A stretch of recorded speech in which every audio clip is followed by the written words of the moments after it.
ભુજ ટ્રાન્સપોર્ટના વ્યવસાય સાથે સંકળાયેલો એક જિલ્લો છે.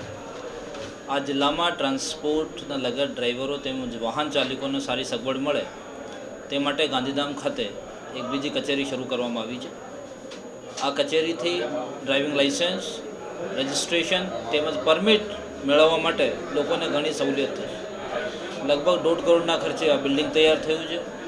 બીજા એમાં આધુનિકીકરણ માટે પૈસા ખર્ચાયા છે અને આજે સંપૂર્ણપણે કમ્પ્યુટરાઇઝ્ડ અને આધુનિક સુખ સુવિધાપૂર્ણ આ કચેરી ગાંધીધામ ખાતે કાર્યરત થઈ છે.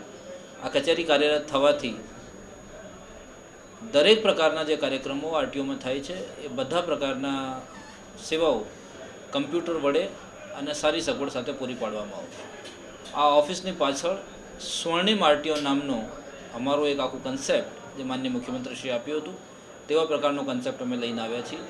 સિંગલ વિન્ડો સિસ્ટમ, પ્રક્રિયાઓમાં સુધારાઓ, બધા ડોક્યુમેન્ટની ઘરે ઘરે ડિલિવરી સાથે અત્યાધુનિક સુખ સુવિધાથી પરિપૂર્ણ આ કચેરીથી લોકોને ચોક્કસ લાભ થશે તેમ હું માનું છું.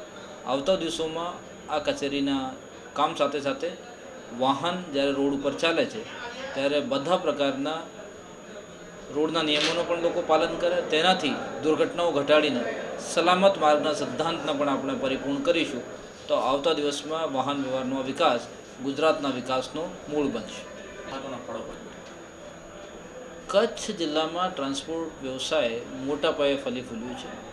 એટલા માટે કચ્છનો ટ્રાન્સપોર્ટ ઉદ્યોગ કચ્છની એક જીવાદોરી સમાન છે અને આજે ટ્રાન્સપોર્ટ કોઈપણ રાજ્ય કે દેશના વિકાસ માટે અગત્યનું છે.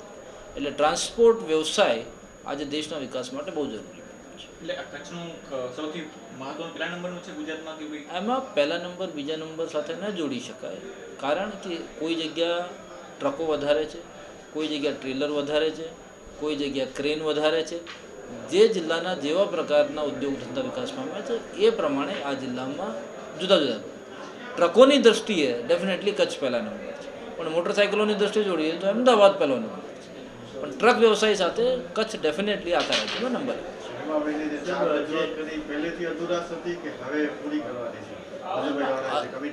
અધુરાશનો પ્રશ્ન નથી.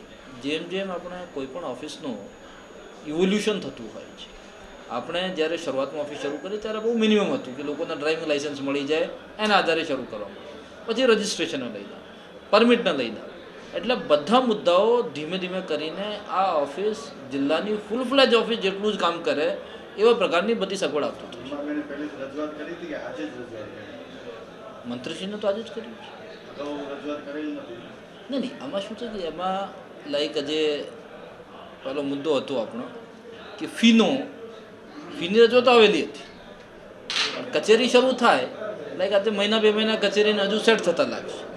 તો એક એક કરીને જેટલા પ્રકારના કામો છે, બિકોઝ આ કચેરીમાં અમે બધા પ્રકારની કામગીરી ઓનલાઈન કમ્પ્યુટરમાં મારે અહીંયા પેપર વર્ક કરવું છે, તો જેટલું ઓનલાઈન અને કમ્પ્યુટર મારફત થાય ધીમે ધીમે બધા પ્રકાર લાઈક પેમેન્ટ સિસ્ટમ પણ અહીંયા આવશે ને તે ઓનલાઈન બેન્કોમાં જ આવશે કે હવે અહીંયા કેશનો સ્વીકાર થાય કે તમે બેંકમાં પેમેન્ટ કરો, અહીંયા આવીને ફક્ત રસીદ મૂકો. તો બધા પ્રકારની સગવડ એક એક કરીને આવી રીતે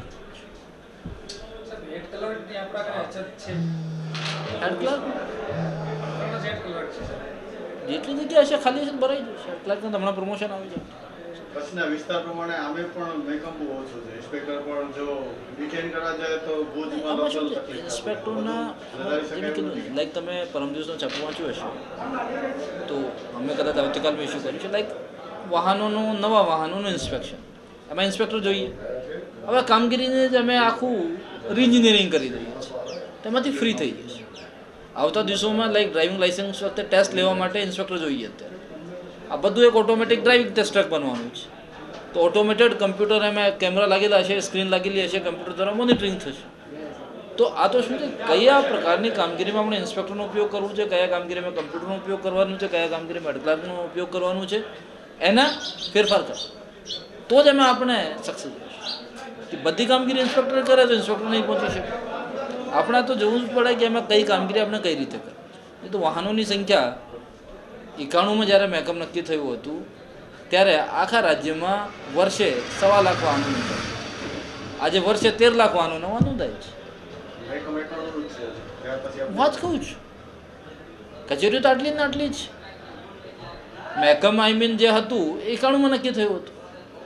પણ હવે અમે શું છે કે અત્યારે મેન પાવરના જગ્યા પ્રક્રિયાઓ સુધારીને કેમ કમ્પ્યુટર ઉપર લાઈક પહેલાં આ જ કામગીરી માટે જે ગાંધીધામમાં કરવી હોય તો આવી 8 વિન્ડો ઊભી કરવી પડે આમ, અને આમ રસ્તા ઉપર લોકો ઊભા હોય.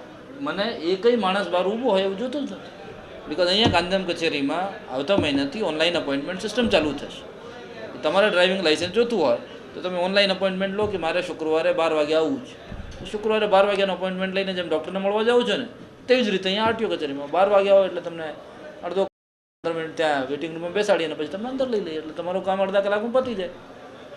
પહેલાંની જે આખી સિસ્ટમ હતી ને કે આ બાજુ ઓફિસર પંખામાં બેસે અને પ્રજા બહાર તડકામાં શેકાતી હોય, આવી વ્યવસ્થા કરવી. એટલે આમાં એક વ્યવસ્થા એવી છે કે જેનાથી આમાં સંપૂર્ણ ફેરફાર